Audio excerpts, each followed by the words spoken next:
অনেকে সস্তায় খালি সংবাদ মাধ্যমে টিকে থাকবেন বলে দলের শৃঙ্খলা না মেনে অনেক কথা বলছেন, এগুলো করবেন না। যদি কেউ দলকে ভালোবাসেন সে কোনোদিন দলের শৃঙ্খলার বাইরে যাবে না। একটা কর্মী কোনোদিন দলের শৃঙ্খলার বাইরে যায় না।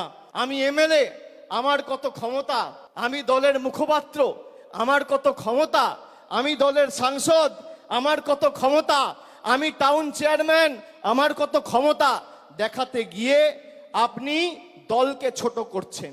আর যারা এই কাজগুলো করেছে তাদেরকে চিহ্নিত করা গেছে।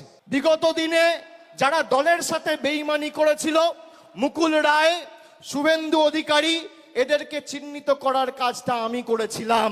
আগামী দিনেও যদি কেউ দলের সাথে বেইমানি করে এদের চিহ্নিত করে এদের লেজে গোবরে করে প্যাকেট করে বাংলা ছাড়া করার দায়িত্বটা আমি আমার কাঁধে তুলে নিলাম।